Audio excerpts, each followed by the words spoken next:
Hello বন্ধুরা, আবার চলে এসেছি নতুন একটা ভিডিও নিয়ে। দেখো আবার খেতে বসে গেছি দুপুরের খাওয়া নিয়ে।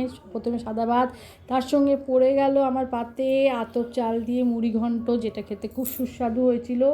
একেবারে পোলাওয়ের মতো লাগছিল খেতে। তার কিছুক্ষণ পর দেখো চলে আসলো মাছ, যেটা পাবদা মাছ কালকে খেয়েছিলাম, সেটারই একটা সর্ষে বাটা দিয়ে পদ আবার আজকে হয়েছে, যেটা আমার ভীষণ ভালো লাগে খেতে, বারবার খেতে ইচ্ছা করে।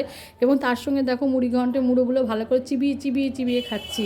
তার সঙ্গে আবার ছিল আজকেও মটন কষা, কিন্তু আজকে আমি বেশি খাইনি, কারণ বুঝতেই তো পারছো এত চাপ নিতে পারছি না খাওয়ার। খেতে তো ভালোবাসি, কিন্তু এত খাওয়া কিভাবে খাওয়া যায় বলো।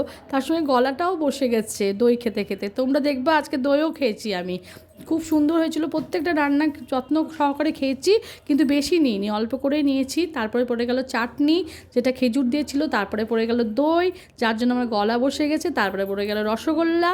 এক এক করে এত খাওয়ার, সত্যি কথা বলতে আমি খেতে ভালোবাসি, কিন্তু এত খাওয়ার আর পাচ্ছি না। ঠিক আছে বন্ধুরা, বাই।